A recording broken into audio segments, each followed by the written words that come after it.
জয় গুরু। সবাইকে এই লাড্ডু গোপাল চ্যানেলে অনেক অনেক স্বাগত জানাই। গুরুদেবকে প্রণাম জানিয়ে, মাতা পিতাকে প্রণাম জানিয়ে আজকের এই পাঠ শুরু করছি। আর মূল পাঠে আসার আগে শ্রী শ্রী রাম ঠাকুরের শ্রীচরণ কমলে সশ্রদ্ধ প্রণাম জানিয়ে আজকের এই পাঠ শুরু করছি। শ্রী শ্রী রাম ঠাকুর লীলাকথা পার্ট 1 থেকে নিয়ে পার্ট 41 অবধি আপলোড করা আছে। তো আলাদা প্লেলিস্ট করা আছে, আর ওই প্লেলিস্টের মধ্যেই অবধূত শ্রী শ্রী মাধব পাগলাজির যে কথাগুলো, সেই ঘটনা বা সেই সমস্ত কথাগুলো কিন্তু পাঠ করা আছে। তো সেই ভিডিওগুলো সেই পাঠগুলো অনেক দিন আগে আপলোড হয়েছিল। তো সেটাও কিন্তু এই প্লেলিস্টের মধ্যেই, শ্রী শ্রী রাম ঠাকুর লীলা কথা এই প্লেলিস্টের মধ্যেই রয়েছে। তো সেই ভিডিওগুলোর পার্ট 1 পার্ট 2 করে আলাদা মাধব পাগলাজির যে শ্রী শ্রী মাধব পাগলাজির কথাগুলো না আলাদা করে নাম্বারিং করা আছে, পার্ট 1 পার্ট 2 পার্ট 3 করে। আর এই ঠাকুরের লীলা কথাগুলো কিন্তু আবার আলাদা করে পার্ট 1 পার্ট 2 করে 41 অবধি আপলোড করা আছে। তো এই শ্রী শ্রী রাম ঠাকুর লীলাকথা প্লেলিস্ট ওপেন করলে আপনারা দুটোই পেয়ে যাবেন। আমি লিংক ডেসক্রিপশান বক্সে দিয়ে দেবো। আর আবারও বলি যে অনেকগুলো প্লেলিস্ট নতুন করে ওপেন করা হয়েছে, কিছু একটু চেঞ্জ করা হয়েছে। তো আপনারা হোম পেজে গিয়ে মাঝে মাঝে একটু চেক করে দেখে নেবেন যে নতুন কোনো প্লেলিস্ট খোলা হলো কি না। তো যদিও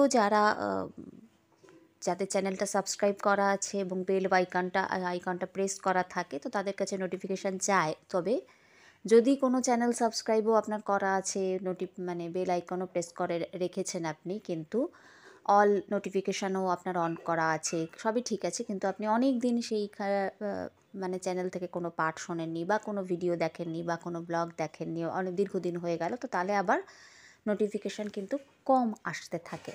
সবসময়ের সাথে সাথে কিন্তু আপলোড করা মাত্রই আসে না। যদি আপনি সেটা না দেখেন না, যতই আপনার সাবস্ক্রাইব করা থাক, তখন আবার কম আসতে থাকে। আবার কয়েকটা দিন দেখতে থাকলে তখন আবার ইউটিউব থেকে অটোমেটিক রেগুলার বেসিসে নোটিফিকেশান আসতে থাকে। তো যাই হোক, ঠাকুরের লীলাকথা পার্ট 41 আপলোড হয়েছিল। 41-এর পর আজকের এই ভিডিও পার্ট 42। আমরা একটা কথা খুব শুনি যে জীবে দয়া আর বৈষ্ণব সেবা, বৈষ্ণব সেবন, বৈষ্ণব সেবা, এগুলো আমাদের খুব প্রচলিত কথা আর কি। আজকাল তো আমরা এটা বৈষ্ণব সেবা কথাটা আমরা খুবই শুনে থাকি। তো বৈষ্ণব বলতেই আমাদের অনেকের ধারণা যে বৈষ্ণব, আমরা ভাবি যে মালা, গলায় হয়তো তুলসী মালা ধারণ করা রয়েছে, কি অর্থাৎ কণ্ঠে তুলসী মালা ধারণ করা রয়েছে, তিলক করা আছে, চন্দন তিলক করা আছে, কি কেউ কেউ শ্বেত বস্ত্র পরিধান করে থাকেন, কেউ আবার গেরুয়া রঙেরও পরিধান করে থাকেন। তো এরকম দেখলে আমরা ভাবি যে উনি বোধহয় কি নাম করছেন, হয়তো নাম করতে দেখছি আমরা করতাল বাজিয়ে, কি হাততালি দিয়ে তালির সেবা দিতে দিতে। তো তাকে আমরা বৈষ্ণব বলে মনে করি। আমাদের ধারণায় যেটা হয় যে বৈষ্ণব, অনেকে ওরকমভাবে কোনো আশ্রমে বা আমরা বৃন্দাবন ধামে গেলে তো এরকম দেখতেই পাবো যে অনেকেই আমরা দেখবো যে এরকম বেশ ধারণ করে আছে, যমুনাজির তটে বসে হয়তো নাম করে যাচ্ছে, কি কোনো আশ্রম বা কোনো মন্দিরের ওখানে বসে হয়তো নাম করছে বা বসে আছে। তাদের দেখলে আমরা ভাবি যে ইনি বোধহয় বৈষ্ণব, কি কোনো গ্রন্থ পাঠ করছেন, ওরকম কণ্ঠে তুলসীর মালা ধারণ করা এবং শ্রীঅঙ্গে তিলক করা রয়েছে, কি কপালে আমরা হয়তো দেখলাম যে শুধু তিলক করা আছে, চন্দন তিলক করা আছে। আমরা মনে করি যে, বা অনেকে শিক্ষা রাখে, তো এগুলো দেখলে আমরা ভাবি যে উনি বোধহয় বৈষ্ণব। বোধহয় নয়, আমরা ওটা দেখি বৈষ্ণব বলে মনে করি আর কি। যদিও প্রকৃত বৈষ্ণবকে তাঁর সংজ্ঞা কিন্তু অন্যভাবে আমরা পাই, মহাপ্রভুর কথা থেকেও আমরা পাই যে কাকে বৈষ্ণব বলা হয়, যে ত্রিনাদপি শুনিছেন তররিব সহিষ্ণু না, অমানিনা মানদেন কীর্তনিয়া শতাহরি। তৃণের থেকেও অধিক, যার কোনো সেই রকম অহংকার, দম্ভ, এইসব কিচ্ছু নেই। তৃণাদপি শুনেছেন, তৃণের থেকেও নিচু যে মনে করে নিজেকে, যে আমি অত্যন্ত দীন, আমি শুধুমাত্র আমার একটাই পরিচয়, আমি প্রভুর প্রভু আমি প্রভুর দাস, কি আমি প্রভুর সেবক, আমি এরকম আর কি। তৃণাদপি শুনেছেন, যে এই তৃণের থেকেও বৃক্ষর মধ্যে আমরা কি দেখি, যে সহিষ্ণুতা।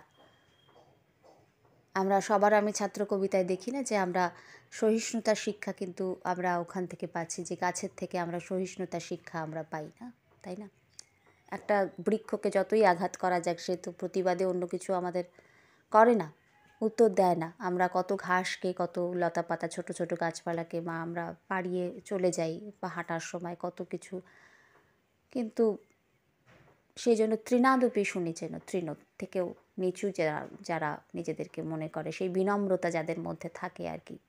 যদিও আমরা একটা প্রচলিত কথায় পাই যে আমরা অতি ছোট হয়েও না ছাগলে মুড়িয়ে খাবে, আবার অতি বাড়বেরও না ঝড়ে পড়ে যাবে।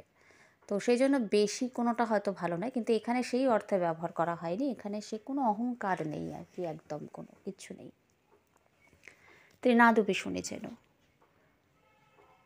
তার থেকেও নিচু। আবার তরুর মতন সহিষ্ণুতা যার মধ্যে রয়েছে,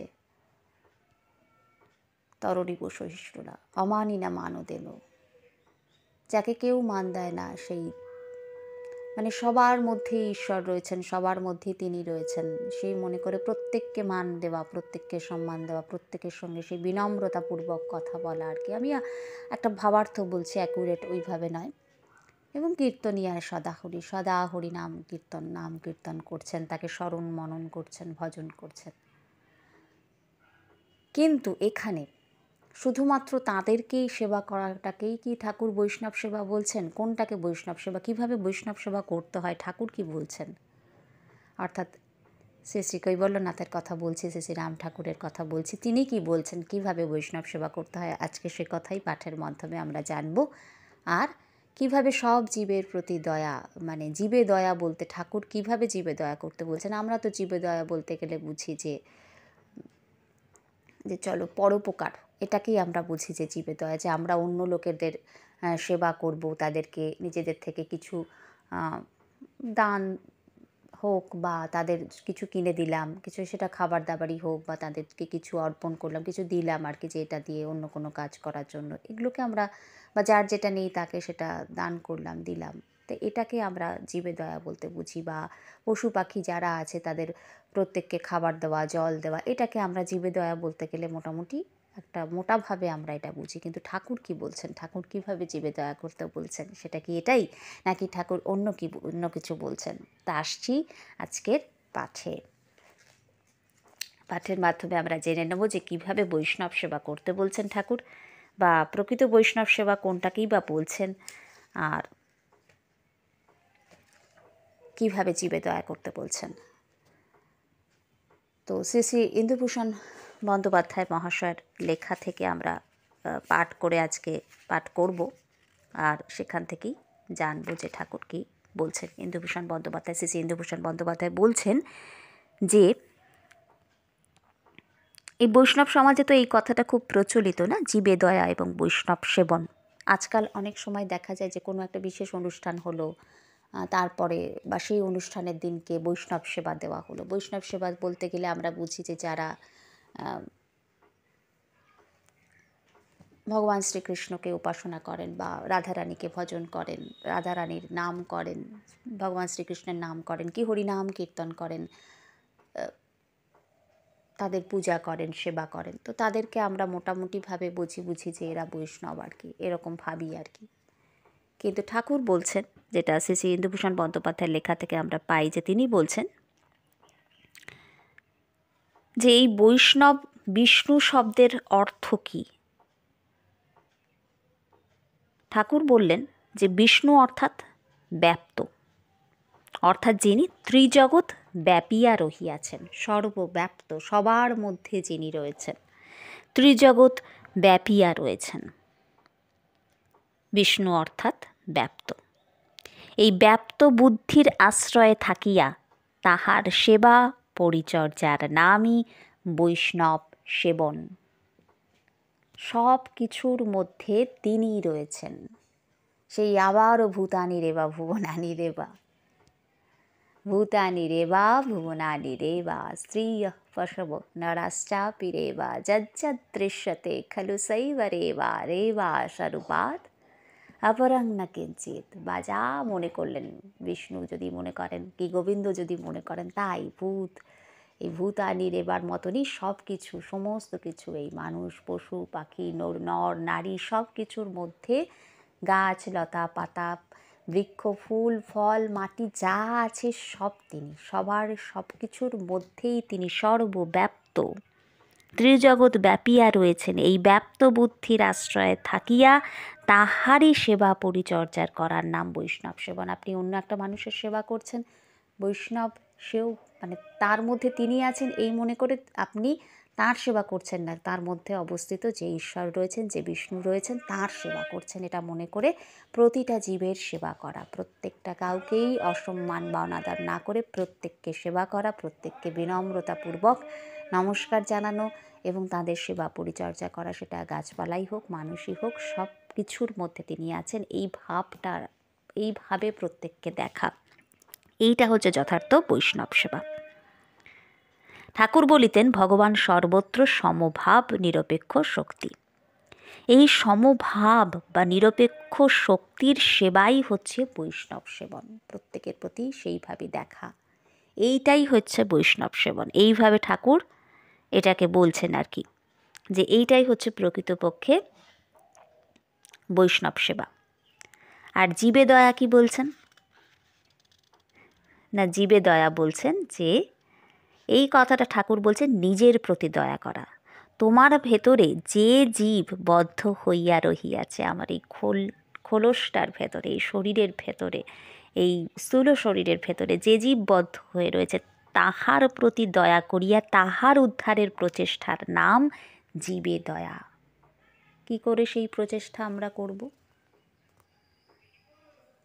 যে সমস্ত কথাগুলো প্রতি পাঠেই আসে ঘুরে ফিরে, নাম করা, কি নাম সংকীর্তন করা, জপ করা, ভজন কীর্তন, পাঠ, লীলা চিন্তন বা লীলা স্মরণ এবং নাম শ্রবণ করা, পাঠ শ্রবণ করা, তার লীলা কথা শ্রবণ করা এবং নিজেরাও বসে বসে পাঠ করা। কখনো কখনো পাঠ না করলাম, মুখে উচ্চারণ করলাম না, বসে বসে চিন্তন করলাম, এইগুলো বা শ্রী গুরুদেব যে জপ দিয়ে গেছেন সেই জপ করা।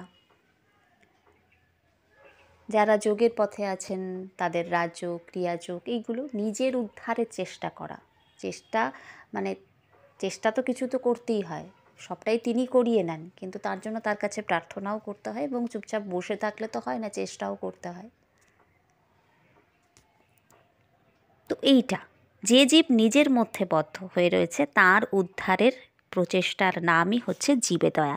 নিজের প্রতি যাহার দয়া নাই, অন্যের প্রতি দয়া তাহার পক্ষে শুধুই কথার কথা মাত্র। নিজের উদ্ধার কিভাবে হবে তার ঠিক নেই, আমি অন্য লোকের উদ্ধারের চেষ্টা করছি, নিজের উদ্ধারের জন্য কি কিছু ভেবেছি?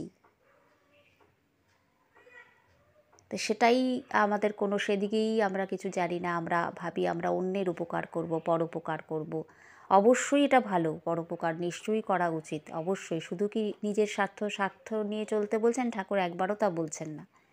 কিন্তু এখানে সেই নিজের জাগতিক কল্যাণ নয়, এরপরে যে কল্যাণটা হলে আসল কল্যাণ হবে সেইটার কথা বলছেন তিনি। তো বলছেন কি, যে অন্যের প্রতি দয়া তার পক্ষে, যে নিজের প্রতি যার দয়া নেই, নিজেকে কিভাবে কি হবে সেটা যার ইয়ে নেই, অন্যের প্রতি দয়া তার পক্ষে শুধুই কথার কথা মাত্র। কথাটা অত্যন্ত জটিল এবং একটু যত্ন করিয়া বুঝিয়া লওয়া প্রয়োজন। এখানেও মুখ্য এবং গৌণ ওই দুইটি দৃষ্টিভঙ্গির কথা স্মরণ রাখিতে হইবে। আপাত দৃষ্টিতে ঠাকুরের কথায় মনে হইতে পারে যে তিনি যেন আত্মপরতারই প্রশ্রয় দিচ্ছেন, নিজের কথাই ভাবতে বলছেন, কিন্তু তা নয়। নিজের প্রতি দয়া করো অর্থাৎ নিজের হিতের চেষ্টা করো, পরের হিতে তোমার কোনো প্রয়োজন নেই। তা মানে কি পরের জন্য কিছু করতে বারণ করছেন? না, তিনি নিজের প্রকৃতপক্ষে আত্মিক কল্যাণের কথা বলছেন। কিন্তু মুখ্যত কথাটা এটাই হচ্ছে যে আত্মহিতই প্রকৃত হিত এবং পরহিতের সহিত এর কোনো বিরোধ নেই। আপনার হিত হলে অন্যের হিত হবে না এমন তো কোনো কথা নেই, কিন্তু তার জন্য অন্যের জন্য ভাবতে তিনি বারণ করছেন না, করতেও বারণ করছেন না। কিন্তু নিজের ভেতরে যে জীব বদ্ধ হয়ে রয়েছে তার উদ্ধারের জন্য যদি আপনি চেষ্টা করেন তাহলে তো অটোমেটিক আপনার মন পরিশুদ্ধ হবে, অটোমেটিক এই নাম জপ ভজন কীর্তন যত আপনি করতে থাকবেন তত আপনার মানসিকতার চেঞ্জ হতে থাকবে, তত তো অটোমেটিক আপনার ভাইব্রেশনে, আপনার তরঙ্গে অন্যের কল্যাণ হবেই। আপনি তখন ভালো কথাই বলতে শুরু করবেন, আপনার ভাবনা চিন্তায় পরিবর্তন আসবে, তখন অটোমেটিকই আপনার মাধ্যমে অন্যের কল্যাণকর কাজই হবে, সেটা অটোমেটিক হবে। কিন্তু চেষ্টাটা যদি আপনি নিজের উদ্ধারের জন্য চেষ্টা শুরু করেন, তাতে অটোমেটিক অন্যের কল্যাণ হবে, কেননা তখন আর আপনার দ্বারা অন্যের কোনো ক্ষতি হবে না। এক তো তখন আপনার তরঙ্গটাও চেঞ্জ হতে শুরু করবে এবং আপনার তরঙ্গে অন্যের কল্যাণ হবে। দ্বিতীয়ত তখন আপনি কোনো খারাপ কাজে করার ইচ্ছেটাও আস্তে আস্তে চলে যাবে। আপনি তখন ভালো কাজের দিকে আপনার মন মতি এগুলো আসবে এবং তখন অটোমেটিক আপনি ভালোই করবেন, সেটা বলতে চাইছেন। তো কাজেই গোড়াটাকে ঠিক করতে বলছেন। তো যেখান থেকে সমস্যা শুরু আর কি, তা আমাদের এই নিজেদের উদ্ধারের চেষ্টা আমরা করি না বলি, বা এই উদ্ধার হতে গেলে যে যে কাজগুলো করতে হয় সেগুলো করি না বলেই আমাদের মানসিকতা অন্যরকম থাকে, মন অশুদ্ধ থাকে, নানান রকম মানে অন্যের ক্ষতি করার নানান চিন্তাভাবনা এসে যায়, অন্যের মঙ্গল করার ইচ্ছেটাও থাকে না। তো এইগুলো কিন্তু সেখান থেকেই আসে। যে কাজগুলো আমরা করে যাই সাধারণত, ওগুলোতে আমাদের উদ্ধার হয় না বা আমাদের কল্যাণও হয় না, প্রকৃত কল্যাণ হয় না। আমরা আপাতদৃষ্টিতে মনে করি যে আমরা ঠিক আছে, আমি ওকে ঠকিয়ে বেশ টাকা পয়সা অর্জন করে নিলাম, বেশ আমার তো বেশ দিব্যি চলে গেল, কিন্তু হিসেব বরাবর থাকে। যাই হোক, এখানে আবারও ফিরে আসছি পাঠে। তো তিনি বলছেন যে নিজের প্রতি দয়া করো, অর্থাৎ নিজের হিতের চেষ্টা করো, পরের হিতে তোমার কোনো প্রয়োজন নেই। কিন্তু কথাটাকে কেউ অন্যভাবে নেবেন না, তার মানে এই নয় যে পরের হিতে করতে ঠাকুর বলছেন না। কিন্তু মুখ্যত কথাটা এই যে আত্মহিতই প্রকৃত হিত, পরের হিতের সঙ্গে এর কোনো বিরোধ নেই। যে প্রকৃত আত্মহিতে রত থাকে, পরহিতের জন্য তাকে আর পৃথক করে চেষ্টা করতে হয় না। আত্মহিতেই পরহিত, যাহা হইবার আপনা আপনিই হইয়া যায়, যে কথাটা আগে বললাম। হিত করিবার জন্য হিত করিতেছি, এই বুদ্ধিটাই সেখানে থাকে না, অটোমেটিক হিতই হতে থাকে, ভালো হতে থাকে। তখন আমার মনে হয় যে এই মুখ্য দৃষ্টি হইতে ঠাকুর জীবে দয়া কথাটির অর্থ গ্রহণ করিয়াছিলেন। মহাজনদের আচরণ একটু বিচার করিয়া দেখিলে কথাটা অনেকটা বোঝা যায় যে তাহাদের কর্তৃত্ব বুদ্ধি নেই, তারা আমি করছি এই ভাবটাই তার থাকে না, সব কিছুই তিনি করছেন, যার জন্য আর নতুন করে তারা কর্মবন্ধনে কিন্তু আবদ্ধ হন না। আমি করছি এই বোধটাই তাদের থাকে না, কর্তা ভাবের জন্যেই কিন্তু আমরা এই ফলগুলো ভোগ করছি। তারা পুণ্যও চায় না, পাপও চায় না, কিছুই চায় না। তারা শুধু যে পাপকে পরিত্যাগ করছে তা না, তাদের পুণ্যের আসক্তিও থাকে না এবং আমি করছি এই বোধটাও থাকে না। নিউট্রাল জায়গায় তারা থাকেন, যার জন্য কোনো অসুবিধে হয় না। কিন্তু সেটা তো আমাদের পক্ষে একদিনে সম্ভব নয়। সেই জায়গাটা আসবে তখনই যখন আমাদের এই নাম করতে করতে অন্তর পরিশুদ্ধ হবে, কি জপ করতে করতে, পাঠ করতে করতে, প্রাণায়াম হোক, যারা যোগের পথে আছেন, যোগ হোক, ক্রিয়াযোগ হোক, রাজযোগ হোক, যাই হোক, এগুলো করতে করতে যত পরিষ্কার হবে অন্তর, তত কিন্তু যত শুদ্ধিকরণ আসবে, তত অটোমেটিক আমাদের দ্বারা সবার হিতই হবে, কখনো অহিত কিছু হবে না। সুতরাং তাদের কর্তৃত্ব কর্তব্য বুদ্ধিও নেই। স্বভাবত তারা যাহাই করেন, আমরা দেখি মহাপুরুষরা যাই করছেন তাতেই জগতের কল্যাণ হচ্ছে সাধারণত। কেননা তাদের আর আমি করছি এই বোধটাই থাকে না, তখন সব কিছু ঈশ্বর করছেন, আর ঈশ্বর করলে সবটাই ভালোই হয়। তো তাহাতেই জগতের প্রকৃত কল্যাণ সাধন হইয়া থাকে। সাধারণত আমরা যাহাকে জীবে দয়া বা পরহিত বলিয়া বুঝি, তাহাও ভিত্তি কিন্তু মানে পরহিত আমরা কেন করতে চাই, শুধুই মানে সেটা তো অন্যকে ভালোবেসে অবশ্যই, কিন্তু সেখানেও আমাদের অনেকের মনের মধ্যে কোথাও একটা পুণ্য অর্জনের একটা সুপ্ত বাসনাও থাকে। শুনিয়াছি যে কলিকাতায় তৎকালীন একজন স্বনামধন্য ব্যক্তি দক্ষিণেশ্বরে পরমহংসদেবের সহিত সাক্ষাৎ করিতে গিয়াছিলেন। তিনি নাকি বলিয়াছিলেন যে ধর্মটর্ম কিছু বুঝি না, তবে সাধ্যমতো পরোপকার করি। এই কথাটা শুনিয়া পরমহংসদেব বলিয়াছিলেন যে নিজের উপকার করতে পারে না, উনি পরের উপকার করেন। অর্থাৎ আত্মহিত সম্বন্ধে যার চেতনা নেই, কি করে আমার নিজের উদ্ধার হবে সেই সম্বন্ধে আমি এতখানি বেলা হয়ে গেল এখনও সেই দিকে আমার মন গেল না। যেটা আমরা লালাবাবুর কথাতে পাই যে বেলা গেল, এই শব্দটা তার কানে আসা মাত্র তৎক্ষণাৎ তার মধ্যে চৈতন্যের উদয় হয়। তিনি সব কিছু পরিত্যাগ করে শ্রীবৃন্দাবন ধামের উদ্দেশ্যে রওনা হন এবং প্রকৃতপক্ষে সেইভাবেই কিন্তু তিনি জীবনযাপন করছিলেন, কোনো রকম দেখানোর জন্য নয়। প্রকৃতপক্ষে তার ভেতর থেকেই তাগিদটা অনুভব করেছিলেন যে অনেকটা বেলা, অনেকটা সময় সত্যিই তো চলে গেল। তো আত্মহিত সম্বন্ধে এখানে কি পরমহংসদেব কি বলছেন, যে অর্থাৎ আত্মহিত সম্বন্ধে যাহার চেতনা নাই তাহার দ্বারা পরহিত সম্ভব নয়। খাদ্যদ্রব্যে ভেজাল দিয়া বা হাজার লোকের স্বাস্থ্যহানি বা কখনো জীবনাশঙ্কা ঘটাইয়া অর্জিত যে অর্থ তার কিছুটা দিয়ে হাসপাতাল তৈরি করা, তাতে পরের হিত হচ্ছে ঠিক কথা, কিন্তু প্রকৃতপক্ষে তা কিন্তু পরহিত নয়। আমি লোককে ঠকিয়ে এইভাবে পয়সা উপার্জন করছি, তা দিয়ে ধর্মশালা নির্মাণ করছি, তাতে কতখানি কী পরহিত হবে? এইটা প্রকৃতপক্ষে জীবে দয়া নয়। স্থির চিত্তে একটু বিচার করিলেই বুঝিতে পারা যায় যে সাধারণত পরসেবা বলতে আমরা যাহা বুঝি তাহার অধিকাংশই আত্মসেবারই নামান্তর মাত্র।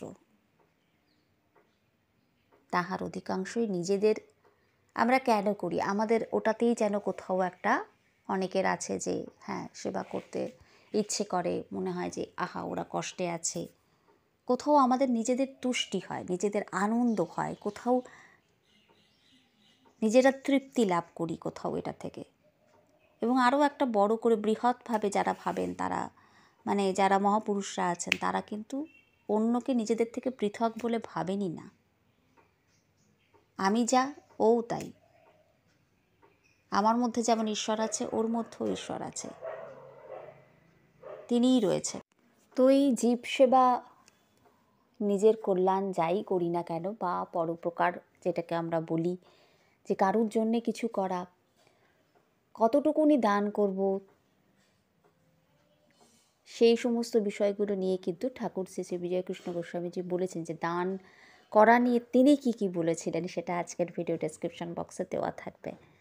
এবং ঠিক এটা দেওয়া মনে করব না, এটা আমাদের ইনভেস্টমেন্টও হয়। আমরা যদি কারোর জন্য কিছু করব বলে মনে করি, মানে যদি আমাদের ইচ্ছে হয়, তো এটা করাটা অবশ্যই খারাপ কিছু নয়, অবশ্যই ভালো, সবসময় অন্যের জন্য ভালো চিন্তা করাটাই উচিত। কিন্তু যখনই আমরা নিজেদের উদ্ধারের জন্য চিন্তা করব, নিজেদের কল্যাণের কথা চিন্তা করব, তখন অটোমেটিক প্রকৃত কল্যাণের কথা যদি আমরা চিন্তা করি, জাগতিক সম্পদ সংগ্রহ করা বাদ দিয়ে যদি আমরা নিজেদের কী করে উদ্ধার হবে, নিজেদের চিন্তাভাবনাগুলো পরিশুদ্ধ না হলে তো আমাদের উদ্ধার হয় না, ততদিন অবধি চলতেই থাকে। তো সেগুলোও যখন আস্তে আস্তে শুদ্ধ হতে থাকবে, তখন অটোমেটিকই আমরা অন্যের কল্যাণের কথাই ভাববো, অন্য কিছু আমাদের মাথাতে তখন আর আসবে না।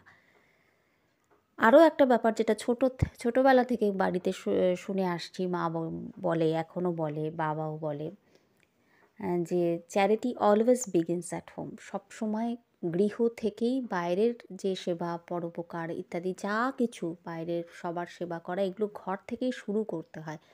ঘরে আমার মা বাবা উপেক্ষিত রইলেন, কি আমার স্ত্রী উপেক্ষিত রইলেন, আমি তার দিকে তাকালামও না, তার জন্য যা যা যেটুকুনি খাবার দাবার বা যেটুকুনি পোশাক আশাক, যেটুকুনি যা দরকার আর কি, তার চিকিৎসা, এগুলোর দিকে আমি তাকাচ্ছি না, অথচ বাইরের লোককে আমি খুব তাদের চিকিৎসার জন্য দান করছি, সেবা করছি, অথচ আমার স্ত্রী ঘরে কান্নাকাটি করছে, কি আমার স্বামী উপেক্ষিত রয়েছে, আমি তার দিকে তাকাচ্ছি না, কি আমার ছেলেমেয়েরা উপেক্ষিত রয়েছে, আমি তাদের দিকে তাকাচ্ছি না। অথচ বাইরের লোকেদের জন্য, বাইরের লোক নয়, কেউই বাইরের নয়, মানে এই কথাটাকে আবার অনেকে অন্যভাবে ধরবেন, মানে যাদের সঙ্গে আমি বসবাস করছি না, যাদের সঙ্গে আমাদের যারা হয়তো আমাদের কি বলবো, আত্মীয় স্বজনের মধ্যে পড়ছে না, বা মানে আমাদের সঙ্গে যাদের ব্লাড রিলেশন নেই, বা খুব ক্লোজ রিলেশন আমাদের যাদের থাকে, যাদেরকে মানে মা বাবা, দাদা ভাই বোন ইত্যাদি আর কি, স্ত্রী পুত্র কন্যা কি স্বামী, এই যে ক্লোজ রিলেশনগুলো, তাদের প্রতি আমাদের একটা ডিউটি থাকে। সেই ডিউটি বা সেই কর্তব্যে অবহেলা করে কখনো যদি আমি এর বাইরে যে বৃহৎ পরিবার, সেই পরিবারের সেবা করার কথা ভাবি, অথচ আমাদের এই সম্পর্কে যারা আমাদের আবদ্ধ রয়েছেন তাদের দিকে আমি তাকাচ্ছি না, তো সেই ক্ষেত্রে কিন্তু সেটা কোনো কাজের কাজ হয় না। সব সময় গৃহ থেকেই সেই সেবাটা শুরু করতে হয়।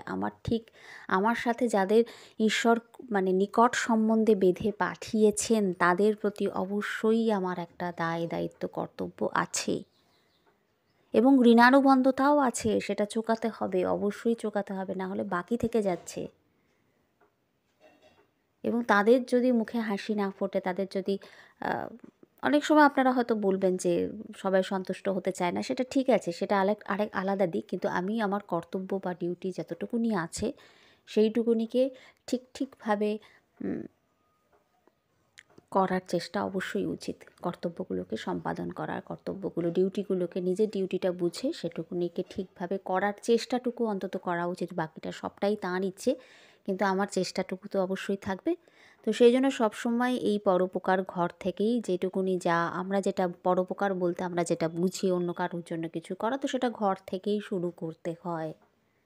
এবং একটু একটু করে নিজের যেটুকুনি আসছে আর কি, যেটুকুনি অর্থ আসছে সেখান থেকে একটু করে কিছুটা গৃহের জন্য, কিছুটা দেবসেবার জন্য, কিছুটা এর বাইরে যেটা থাকে আশেপাশে কারোর কল্যাণের জন্য একটু করে আমরা গৃহী যারা আছি তাদের তো সঞ্চয় করতেই হয়, এবং কিছুটা ভবিষ্যতের জন্য 10 টাকা এলে, কথার কথা বলছি, সেখান থেকেই একটু একটু করে ভাগ করতে। 10 টাকা কথাটা কথার কথা, 10 টাকা দিয়ে এখন কিছুই এই বাজারে কিছুই হয় না, কিন্তু সেটা কথার কথা আর কি। তো ওখান থেকেই একটু একটু করে নিজের যেটুকুনি আসছে সেখান থেকেই আস্তে আস্তে সমস্ত কিছুর জন্য একটু একটু করে রাখতে হয় আর কি, সেখান থেকেই করতে হয়। এইভাবেই চললেই তবেই প্রকৃত কল্যাণ। কিন্তু ঘরকে বাদ দিয়ে আমার বাবা মা উপেক্ষিত রইলেন, কি আমার শাশুড়ি মা শ্বশুরমশাই, তাদের আমি একটু দেখলাম না, তাকালামই না তাদের দিকে, অথচ বাইরে আমি খুব সেবা করছি, দান করছি, তাতে লাভ হয় না। এখানে দায়িত্ব কর্তব্য পালন করে তারপর বাইরে, এখানেরটা আমাকে করতেই হবে, কেননা এখানে আমার ঋণানুবন্ধতা রয়েছে। ঋণানুবন্ধতা বলতে কিন্তু শুধুমাত্র টাকা পয়সা, বাড়ি গাড়ি, সোনা দানা এসবে দেওয়া নেওয়ার ব্যাপার কিন্তু সবসময় নয়।